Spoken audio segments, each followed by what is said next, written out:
But I was told by one of the scientists that they had it over a period of time, and that they actually had a situation where their spinal fluid heated up, expanded, and actually popped, and they ended up having a stream of like salty liquid down the back of their throat, which kind of like badly burnt their throat as well. A very sort of like a salty liquid from their spine. They literally felt a pop.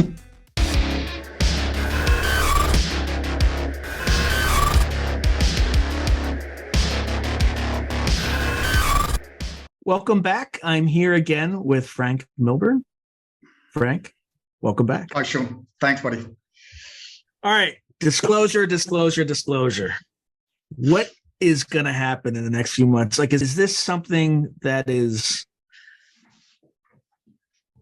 going to move inexorably, or are there still factions, in your opinion, fighting to hold it back, some fighting to push it forward? So in other words, is it going to be clean? Is it going to be ugly? I think it's going to be a more drawn out process. I mean, things are faster now, as you mentioned in a previous podcast, with the internet and the fact that everybody can kind of dial in. But I think it's going to be a process. I mean, if you look back to the Middle Ages, I mean, people like, Galileo, were ridiculed for saying that, the planets don't actually revolve around the Earth, etc. And, the Earth isn't flat. So I think it's a slow process of mankind coming to appreciate that there are things that we don't understand. Yeah, no, I mean, I think there's definitely, both within the Pentagon and the IC, it seems to be that there's pro and anti-factions. There's also people who've kind of gone out of their way to sort of ridicule and nail, Lua Elizondo and pretty much anybody who comes out. I mean, there's been a lot of ridicule in, I'd say the UFO community itself has probably been its own worst enemy, or elements thereof, because you've had like the charlatans and the kind of kooks who try to monetize it or to make a cult out of it, there are UFO cults, etc. But in terms of what's going on at the moment, I think it's really going to be down to Congress and how those, the key sort of personnel involved, like, Rubio and Gillibrand, etc., how long they can keep their pedal on the gas for. Because, I mean, this is a deep, dark secrets that have been around for 80 years. And, people who've passed this on from generation to generation, they've had 8 decades to become good at doing it. Whereas, politicians come and go. So I think if you look at it from that perspective, I mean, it might be very, very difficult. You talked about in a previous podcast, you talked about potential divestment of assets by Lockheed, right? So I was actually having a conversation with somebody the other day, and I was saying, well, you could move these programs somewhere like an American ally, like Brazil, somewhere, deep in the Amazon, or some, very remote Brazilian Air Force base.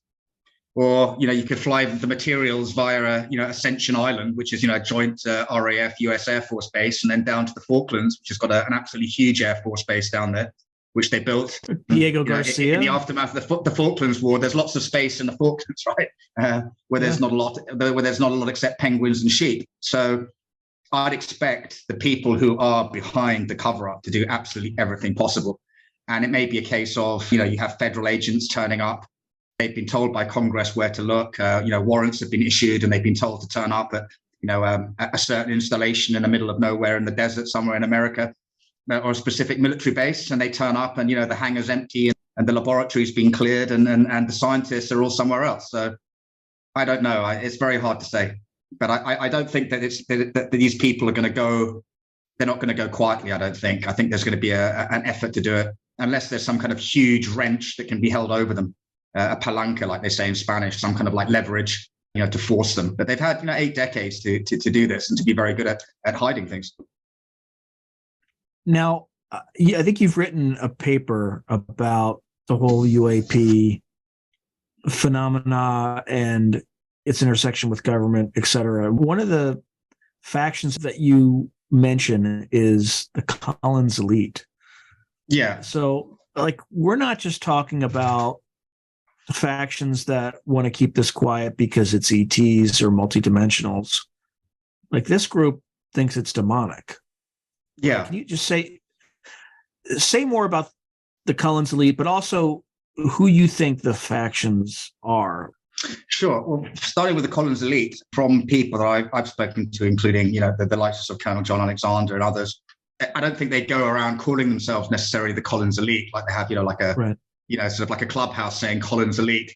But I think it's a general confluence of interests, people who believe that this topic should be not touched at all. Maybe they're much in the same way as like clerics were in the Middle Ages, who didn't want to countenance any advances in science and didn't want to believe that sea monsters weren't actually sea monsters, that they were actually, creatures, and persecute the likes of Galileo, as I mentioned. So I'd say, they don't want the topic to be studied because they come from a sort of like a very ultra-religious, almost cultish kind of Christian background. So as you said, they see it as demonic.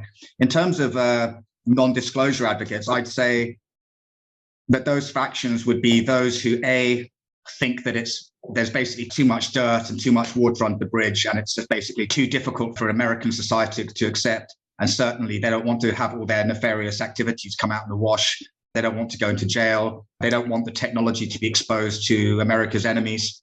I'd say, those are the principal reasons behind it, but also, just to cover their own illegality, because they're complicit in basically being in huge illegality that has gone on for decades. So they want to cover their asses, basically. In terms of pro-disclosure factions, I say, my understanding, people like people like Elizondo and Chris Mellon, and I speak to Chris Mellon once in a while, they are about transparency. Yes, they believe that the American people and people in general in the world have a right to know. Are we alone? Are we not? If we're not alone, then who are we sharing this space and potentially other spaces with, and not just outer space, but on the Earth or parallel dimension, whatever it is. There's activity going on in our skies, in our oceans. Something intelligent is behind it, or some things intelligent are behind it, and people have a right to know, especially maybe if it as regards their safety. But at the same time, I think that they have a deeper motivation, and that's because they believe that, and this is my own conjecture, which I put in my papers and from talking to people, it's because they want Congress to unveil the secrecy, but within a classified congressional setting, so that they can bring together. It sounds like they've been doing this for the past 2 years. Like they've had these classified sessions. But sorry, I didn't mean to interrupt. No, but my theory is that they want to basically peel back the layers, because you've got all these disparate programs which aren't making progress. Okay, Elizondo and Mellon, they look at the Chinese, who are doing well, relatively well, whatever you talk about, the sort of coming downfall of China or not, they're doing incredibly well at the moment on the global stage in terms of posing a threat to America. They want to make sure America gets there before the Chinese do.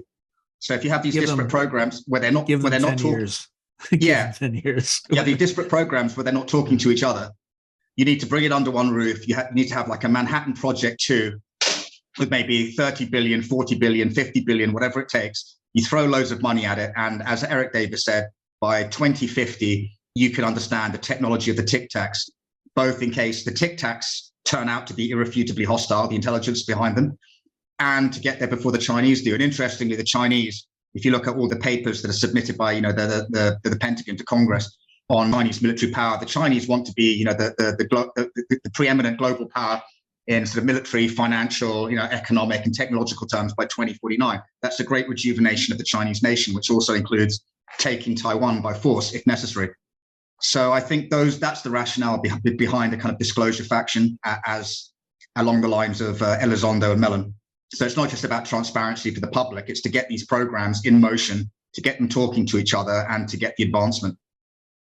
Which is tricky, right? Because the moment you bring non-national security scientists into the mix, right, you increase the risk that any breakthrough that you make, you effectively have kind of a Rosenberg phenomena, right, where someone comes in and shares the information with the Chinese, right? So there's certainly a risk of that, but I think in 10 years, Chinese won't be an issue. I think that they're in a process of demographic collapse, given the extreme number of elderly citizens they have. They're also over leveraged in terms of their commercial real estate. Now, we also have a commercial real estate problem here too, post-COVID, because nobody wants to go back to, at least in Silicon Valley, nobody wants to go back to offices. But I think China is, while they're taking an aggressive posture outside their borders, inside their borders, they have massive systemic problems that they're going to have to contend with in the next years. Whereas we appear to have problems that appear to be problems for us are going to end up saving us. And this is, very few people are saying this, but we kind of have this wide open border right now in the South. But at the end of the day, we have a minor demographic imbalance, but we still have a demographic imbalance. It's going to be ugly in the next 5 years, but in the next 30 years, it might save us in terms of having a robust young workforce that is able to sustain the older population. So the Mellons of the world want to try to revitalize this project. There is one wrinkle that I'll ask you about. All of this, the mindset that appears to be operating here generally tends to be all about nuts and bolts technology. But let's say that there is a consciousness interface to all this. Do you think in this process of disclosure and in such a program that might be built from this, they will look at those aspects? Or are we still going to have kind of this Collins elite level sort of superstition about anything that is remotely perceived as the woo? Yeah, I think Collins elite will be less of a problem as compared to it being, the consciousness aspect, as in control of weapons, by your mind, the cognitive human interface, the kind of like, the defense intelligence reference document type concepts. I think that will be very much like under sort of a national security umbrella. If you have an interface and you can fly craft remotely sitting in, just like now in in Creech Air Force Base, you've got blokes sitting there like flying drones which fly over various parts of the world, dropping missiles on people. If you have a sort of cognitive human interface, that's going to be very much in a national security setting and classified. But I think what's interesting is now, Elizondo sort of talked obliquely about abductions, but first of all, it was crash retrievals that the government didn't want to talk about, or sections of the government didn't want to talk about. I think the next big thing is going to be the whole thing of like you said, it would be the cognitive aspect. Are certain people? Yeah, they've been very. If you look at Leslie Keane, she's been very, very hesitant to talk about bodies, right? Finding the bodies of pilots, right? So I think it's almost like you get over the crash retrieval aspect, then you have to address the bodies. Then as part of the crash retrieval aspect, you have to address the sharing illegally of this technology with select aerospace companies. And then you get to the abduction phenomena and how you'll kind of issue recompense for that or deal with it or not, right? Well, oh my God. You talked in previous podcasts about a guy with a chip. So if you have a MyLab scenario, and I'm not saying it exists, but if you had the US government knows that people are being abducted and they want to know when they're being abducted and who by and what's happening to them, so they chip them. That's huge, hundreds of thousands of potential lawsuits right there, assuming that, hundreds of thousands of people aren't bullshitting about their experiences. And that's part of the delay too. I imagine, I think I said in the last episode, that some of the more egregious actions were done 80 years ago, or not 80 years ago, but in the first 20 years of this phenomena, and they probably tapered off where there's still some illegality, but are they still killing people? I don't know. Do you think they are? Well, I've had some pretty solid evidence. I researched for the last year and a half scientists in the white world who are working on sort of anti-gravitics, free energy, UAP propulsion physics. And it seems to me that there were, actors in the States who definitely didn't want them working on these things because it seemed to be proprietary information that certain companies had, and they didn't want other people reinventing the wheel and potentially, in the white world and having no constraint potentially about publishing their material and monetizing it. But no, I've got photos, videos, witness statements of, use of directed energy weapons, house break-ins, overt technical surveillance, overt physical surveillance. vandalism of vehicles, poisoning, abductions, physical abductions of people by, malign actors, druggings, interrogations, poisoning of food. Yeah, which I've documented, but I'm not ready to go out with yet. But no, I think these people run the programs and who hire people with specific skill sets to protect those programs. There's no doubt in my mind that it's still ongoing. Well, even the people that are doing the intimidation, they don't need to know why, right? No. They'll just be told, make this guy's life a misery, hound him for a year, make him think that he's going crazy. Maybe, he'll suicide himself, or if not, you can do it and make it look like an accident. And, without going into too much detail into your research, what's the distribution of kind of the number of scientists? Where are they located? US, UK, Australia? I looked at a very narrow section that was in a specific part of the US where there is a high density of aerospace and UAP research. Okay. And then roughly how many scientists and over what time period?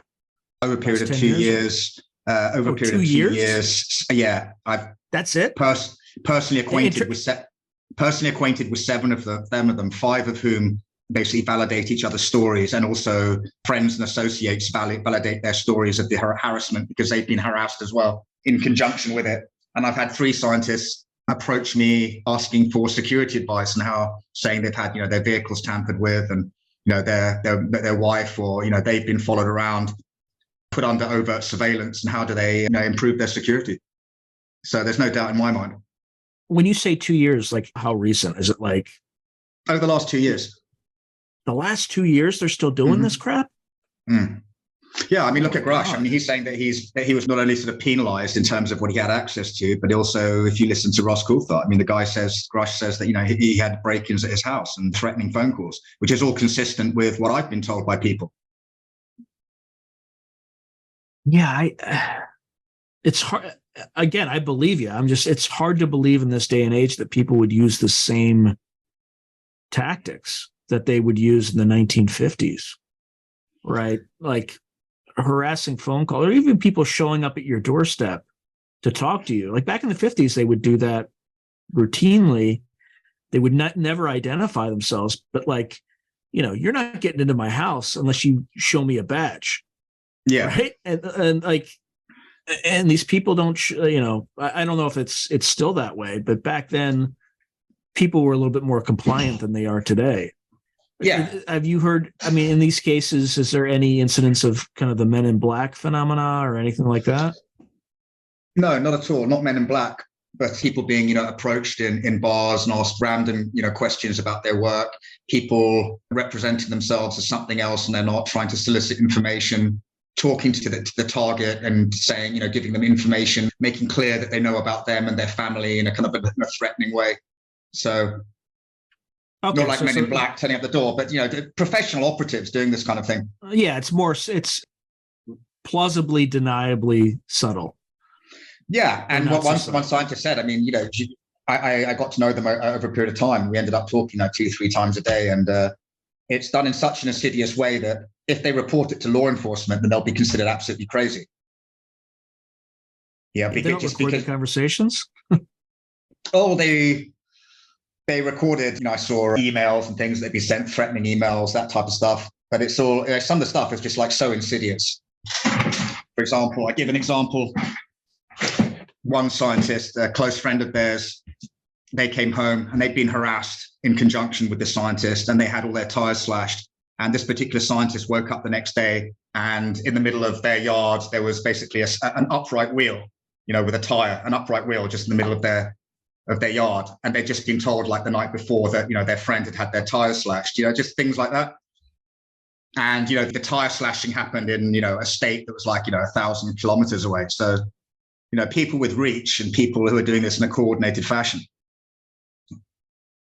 And then one person who sent me messages, in the months leading up to their death, saying that if I die or if I'm suicided, it's not suicide, it's not an accident. And then they die in very, very suspicious circumstances. But they've been sending me consistent messages, which I've got and recorded, saying that, if something happens to me, it's not an accident and it's not suicide. And then they have ostensibly what's a suicide.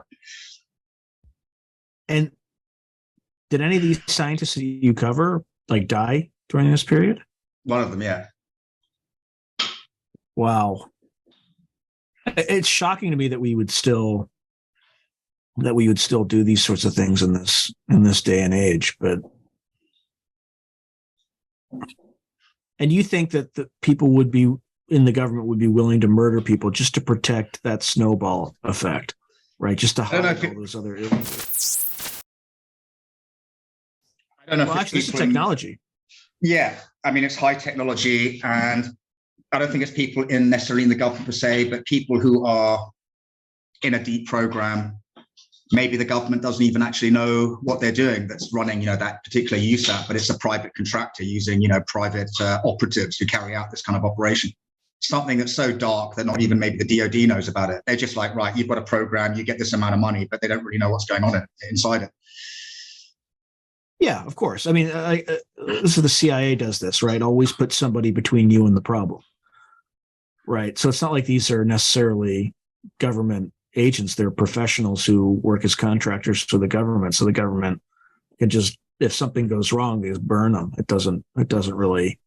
But I know of 1, 2, 3, 4 people, and this is from the horse's mouth, who've been hit with directed energy weapons.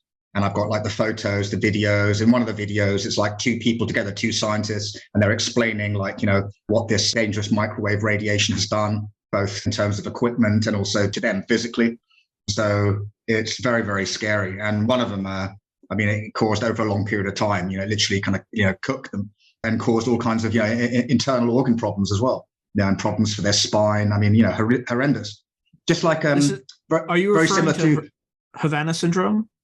Yeah, very similar to that, and very similar to Travis Taylor. When he had those little kind of radiation burns, those little kind of burns. Temple, yeah. Yeah, but I've seen that, but covering the side of somebody's face, covering their back, covering their hands.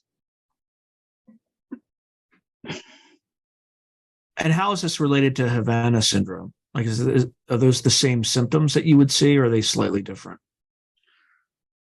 I'm not a scientific expert on microwave energy, but I spoke to somebody who worked in technical surveillance and counter surveillance, right, for the IC, and they'd actually been in Moscow at a time when Havana syndrome, the symptoms were being felt by employees of the State Department.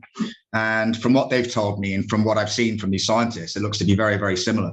And one of the scientists explained to me in detail, because obviously they're smart, they're scientists, they explained to me how somebody would go about it, how the technology has become smaller and smaller in terms of having a portable kind of device that can emit these directional microwaves. So you can be looking at a window and you can be sitting at a window and they'll just direct the device to beam at your window. And from what I read, I did a deep dive into Havana syndrome, in the sort of the 60s and the 70s and the more recent kind of events, and it seems very, very similar in terms of the symptoms that the people who come forward in the IC were talking about to what these scientists were talking about. And then somebody else actually contacted me by email, somebody who worked for a European a big aerospace company. And they had a couple of, they sent me an email and they said, look, we were interested in this podcast when you were talking about it. And they said, this is what our engineers are saying about, directed energy weapons and, those kind of shenanigans. So that was quite interesting. So the capability is out there, the technology is out there, but it's very freaky when you actually see it in terms of photos applied to somebody's body that you know. This is a very technical question, so if you can't answer it, I fully understand. Do you know what wavelength these weapons operate on? Because water resonates at, I think, 2.4 gigahertz or something like that.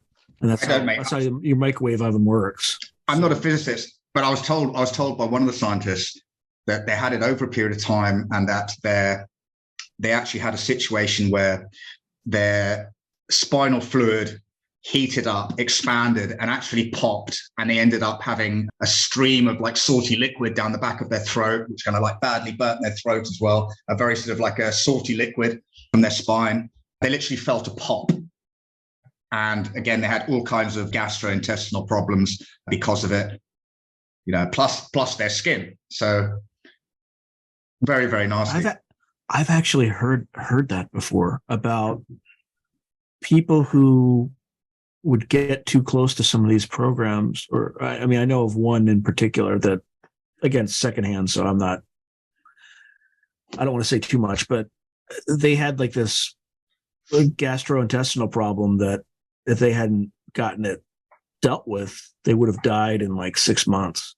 But it was specifically gastrointestinal. And, they had been delving into some of these topics, but also worked for companies associated with space exploration and things like that. So exactly like the people I was talking to. Okay. They also, one of the scientists, also their family member, who's a prominent scientist working in aerospace and defense. They had a similar thing with the microwaves and also with the gastrointestinal problems. So it was something that had been hit like two members of the family. So they literally boiled the cerebrospinal fluid in the in their spine in this case.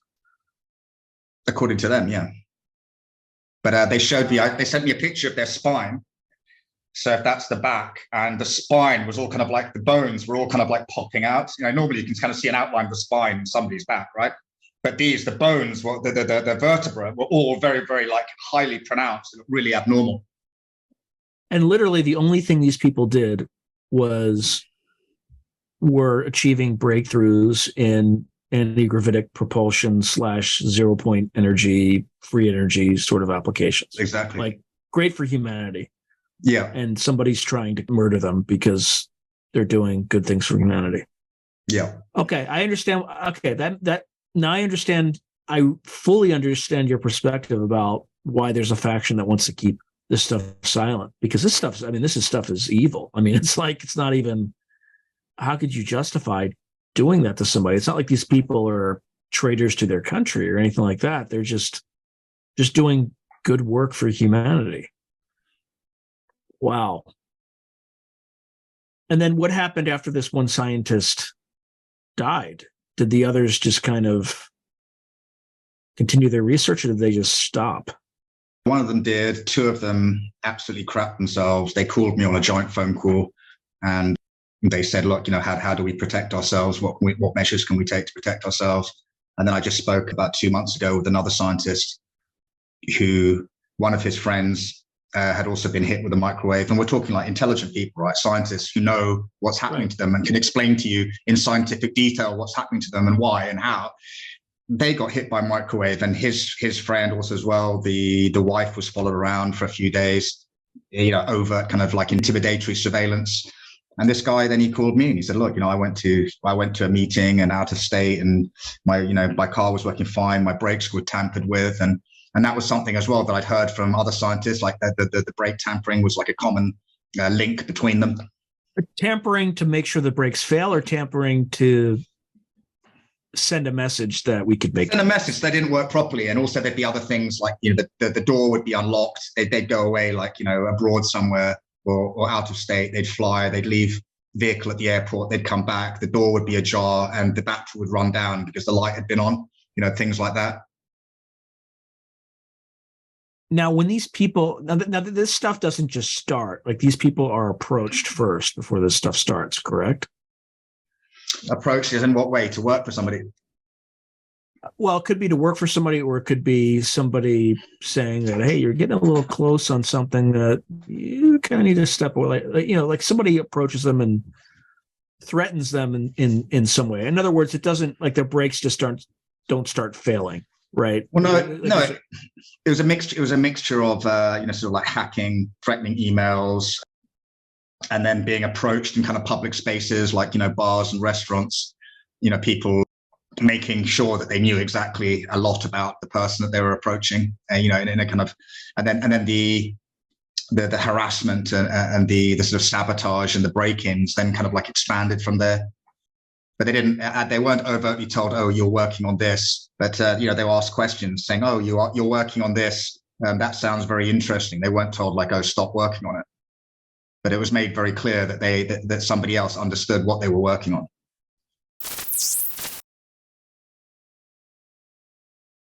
Now, Do you have any reason to believe that this was an allied government as opposed to the Chinese or the Russians?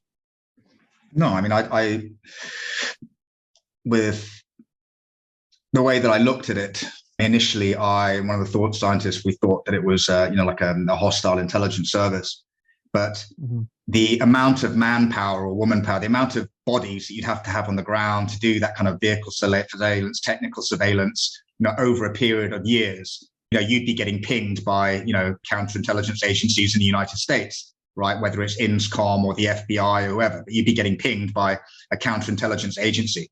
And you'd have to have a lot of assets dedicated to just that one operation over a period of time. And you would start, showing red flags to people in the counterintelligence community. So I came to the conclusion that it was, and that scientist came to the conclusion that it was, domestic actors who had some kind of like semi-official kind of cover and impunity to operate. Could a private company be responsible for this? Actors working for a private corporation, perhaps, yeah. But I mean, certainly completely illegal. Right. Well, yeah, that goes without saying. Because there's certain, like the CIA is not supposed to operate inside the United States, even though in many cases, during the MK Ultra experiments, they clearly did. But yeah, there's so many, and it could also be a private company in concert with national security, right? Trying to do this. Yeah, it sounds like this is. I had always thought that these tactics would have moderated over time. Back in the 50s when paranoia was at its height, you would have seen more of this. But it sounds like this is so far off the rails that it's twisted into something that is probably far worse than it originally started, based on these stories. Wow. Okay. All right. So going back to this, but thank you for that, because that really opened my eyes, and I think it'll open the audience's eyes to this. So if you're a scientist and this stuff starts to happen to you, what is your advice for them? Get in touch with somebody you trust, the counterintelligence agency, whether it's the FBI or if you're working on a program, it might be INSCOM, it might be FOSI, it might be, but I'd get in touch with somebody definitely and report it. Local law enforcement, they won't have the kind of experience to deal with it, and they'll probably think that you're crazy. Yeah. Because it's a kind of a cascade effect. It's like a lot of small things that kind of then get bigger and bigger and bigger. But if you reported if you've reported 2 or 3 of them in isolation, you'd be considered crazy just because they're so kind of off the wall, these things that happen. Are you familiar with the Chris Bledsoe case in the US? Yeah, I'm familiar with it. I'm not a big expert on it. So that family has a lot of liaison with the intelligence community, both positive actors and negative actors. Yeah. And the son, Ryan Bledsoe, claims, again, I'm just putting this out there because this is his claim, that one of these, an intelligence professional threatened his father. And that intelligence professional was shortly thereafter confronted by an orb. So there's a lot of interesting stuff that's certainly going on today. So with all this in the mix, going back to the disclosure, how much do you think will come out in terms of detail data? Certainly, we're not going to get the performance characteristics and power plant schematics of the craft that we have. And we certainly won't get any pictures, maybe, but highly unlikely. What will we get? Well, I mean, if we kind of pry the door open, I think Grush, if he's legit, and I certainly believe he is, based on Leslie Keane, Ralph Blumenthal, their research into him, the debriefs research into him, Ross Coulthart, who I know quite well, his research into him, and also somebody out of the blue in the IC told me, oh, I've spoken to several GS-15s and they said that the guy's totally legit. I didn't send him I wasn't asking him. He just sent me a thing. Oh, what do you think about this brush thing? I've spoken to these guys and they say that he's completely legit. I mean, he's talked about what? He's talked about a sort of a different dimension, a different reality, something that intersects with ours, perhaps. So if we pry that open, well, then how does that work? He mentioned a bit about the physics. How does that work? Who are they? Why are they here?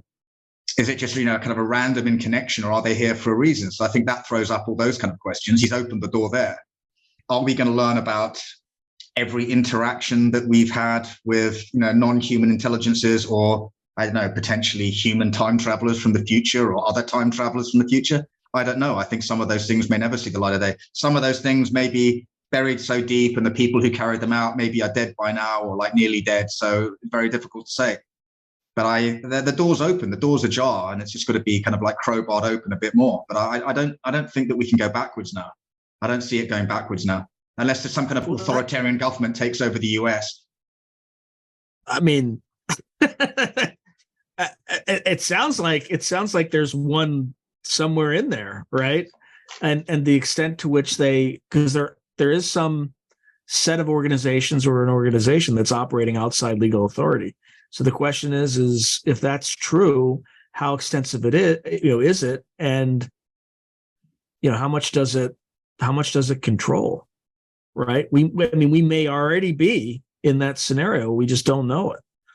So it again, this opens up. I'm not saying we are, but I'm just this opens up a ton of questions in this area. And the thing that's so frustrating is if you're doing an analysis of anything, as well as I do that analysts like to have nice, tidy, neat categories, right? Yeah. Where you have some 6x6 matrix, right? Where time travelers, incidents, right? And then you can kind of check where they are, interdimensionals, So I also posit that whatever this has been around for a very long time, and they might fit a category that we can't even conceive exists. Yeah. Right. That might have aspects of all of the above. I mean, it might be, here's something, this is just a crazy idea. It could be aspects of us, right? Where you have some doppelganger that's a gray, that's, in some parallel reality. Who knows, right? But, and then again, there's there's always the simulation theory, right? It's all simulation. In that case, it could be whatever you want it to be. So, okay. So you think this stuff will slowly trickle out? By the way, why do you think Leslie Keane was so hesitant to talk about bodies? What's that all about? I just think that as a journalist, she wants to, kind of like dot all her I's and cross all her T's, and she doesn't want to enter into something that, she doesn't have, firm evidence to be able to put something down on paper and publish. I think that's why she's being very, very careful. I mean, obviously, she's an incredibly open-minded lady, and, she really put her career on the line from, a couple of decades ago when she started, writing about UAP and covering UAP as a mainstream journalist. So I don't doubt her integrity in any way. I would put that down to she's just being very, very careful that she doesn't want to repeat some kind of like UFO lore or UFO hearsay. She wants to have something solid that she can take to the editor effectively. Well, you've seen her, I don't know, reports, but her experience with like physical mediumship, right? You've seen all that stuff, right? Yeah, I've seen some of that stuff, yeah. So it's not like it's outside of her lexicon of experience, right? Because that's even weirder stuff. So, but yeah, I kind of understand that. Okay, so in Congress, what do you think the next steps are? They've been obviously having these classified hearings. It sounds like the House of Representatives is set for some sort of public hearings. Do you think the President of the United States is ever going to step in front of the American people and say, and the world, we're not alone? Or do you think it's just going to be this kind of muddled, if you're paying attention, it's true, but if you're not paying attention, you're completely oblivious, sort of, whereas kind of where we are today? I can't say exactly, but I'd say probably the second aspect. But I think what Congress really needs to do, they need to reform RO, because it just hasn't worked. I mean, you had Mm-hmm. You had ATIP, was, ORSAP, they tried to make it a special access program, and they were denied. If you read Skinwalkers at the Pentagon, they weren't given access to specific programs that they wanted to about UAP. Same with ATIP, same with the UAP task force. RO, is it a case of they don't have the authority? Well, they talk about Title 10 and Title 50, but actually military has Title 50. So Kirkpatrick could be read in if he's interested. Does he have enough staff? Is it funded well enough? Maybe they need to reform RO or change it completely. Otherwise, I think people are going to continue to whistleblowers will continue to distrust RO, and then maybe they'll go like the congressional route instead. But I think the people who want to cover this up, like I said before, the politicians are around for a certain period of time, right? And like politicians, they have a lot of other things on their plate, right, to be interested in, and a lot of other things. It's not just UAP. I think people who focus on UAP, they forget that there's a plethora of national security crises going on at any one time around the world, as well as domestic issues, employment, health, whatever it is, abortion, in the States, the big one. So it's not just UAP. And do these people, these people that the Americans have elected, do they have the attention span to keep their foot on the gas, as it were, and to see this through? And really, it's going to come from them, because they're the only ones that can compel these people to do it. But I think the latest Intelligence Authorization Act, that's actually quite interesting, giving an amnesty for contractors and people who've worked on these UAP programs to kind of cough up the goods, as it were, and to have a get out of jail free card. But as we said in the last podcast, whether they actually want to come out knowing that there may be repercussions against them or their families, remains to be seen. But look, Grush has been very, very brave, and I think he's going to be a good example to others. I hope so, but given what you just told me, I think there's unless there's an on offer by the government for a witness protection program as part of that Authorization Act, I don't. Also, people in these programs, they're given access to highly privileged information. That's fascinating stuff. So exactly. They also have an incentive to keep their mouth shut, because they'll continue to be able to work on these programs. The moment they speak up, they're going to get frozen out, and for good reason, right? Anybody who kind of unveils classified information when they're not supposed to, I mean, it's SOP to shut those people off from that information, which is kind of what happened to Grush. Right now, he treats it as retaliation, and it certainly can be both, right? Well, that's an excellent point. I mean, if you're working like a large corporation, like you said, you're working on something absolutely fascinating. It's like the highlight of your career, and you want to make a breakthrough with it, whether it's going to be publicly acknowledged or not, but just for your own personal interest. If you speak out about it, even if you're not fired from the company, you might end up working in some really kind of remote and boring laboratory somewhere, doing stuff that you did when you were a postgraduate student, and which you really don't want to be doing. So, yeah, I'd agree with that. You can't get to the inner circle by opening your gob, or stay there by opening your gob. And that's part of the problem too, because they get you in both on the positive side, right, like that, but they also compromise you. Yeah, in certain ways. And I mean, I wouldn't be surprised if one of these programs, that once you start working in these highly, highly classified systems, there's, some, intelligence agency that, as like part of SOP, finds a way to compromise you so that you're locked in. You can't.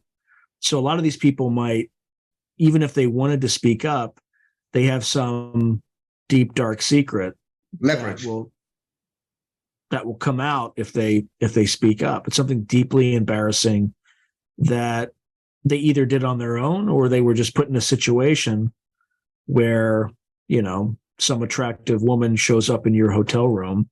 Yeah. And they don't have the willpower to refuse.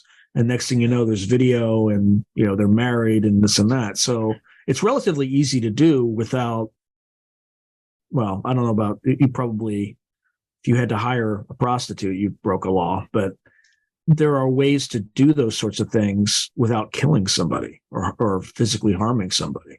I know of cases where exactly that's happened in the corporate world, where, for example, somebody wanted to prevent like a merger, for example, and they compromised like a senior executive precisely that way. I mean, the honeypot is as old as time. Mm-hmm. And why people still fall for it is well, I guess everybody has their strengths and weaknesses, and a good intelligence operative is going to figure out what those weaknesses are and exploit them. Exactly. And everybody has weaknesses. Yeah. So everybody has a positive or negative motivation for doing things as well. That's right. Like, you could get people to do absolutely terrible things against their country using patriotism as a lure, right? So, and people might think they're doing the right thing, but they're not, because of that positive motivation. So anyway, any last thoughts or final thoughts on disclosure? No, I just say I've never liked the kind of that big D sort of term disclosure. I've never seen it as the president, as you say, coming out onto the balcony and announcing, we are not alone and we have these craft and here are the bodies. I think it's going to be a much slower and more murky process. It's going to have to be people like, Ross Coulthart and various other researchers prizing it out.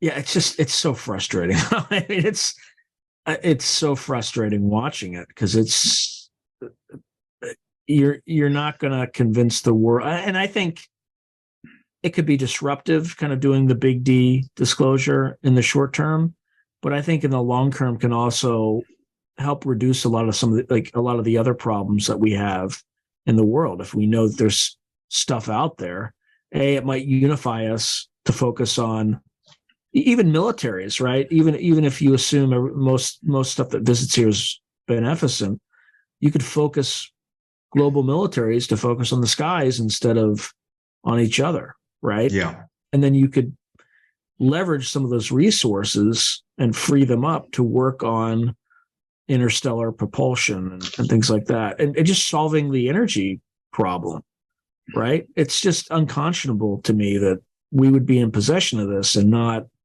somehow open it up. Well, as a race, we spend far more in defense and killing each other than we do on, making the world a better place, right?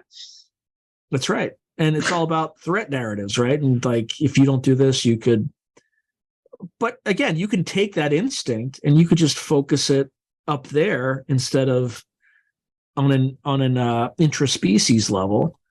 And even if there's no threats up there, at least you can get humanity to work together and work on technologies that by just default would make the world a better place, because you need to solve the energy problem to travel those distances. You need to solve the, propulsion. You need to do all this stuff. Now, granted, every new technology, to your point about kind of 0 point energy or free energy, you have to deal with, quantum bombs and, all sorts of crazy stuff. But we've done that in the past, right? We used nuclear energy and we have these horribly destructive weapons that we've only used twice. And my country is the only one who's used them. But it's very frustrating to see stuff that's blindingly obvious to a very small portion of the population. Everybody else is asleep. And most people just don't care. It just they're not even aware, are they? It just passes them by. Yeah, absolutely. Well, thank you, my friend. It has been an absolutely intriguing discussion, and I guarantee my audience will be interested to hear this stuff. Fantastic. Thank you very much, Sean. I hope we do it again soon. Absolutely.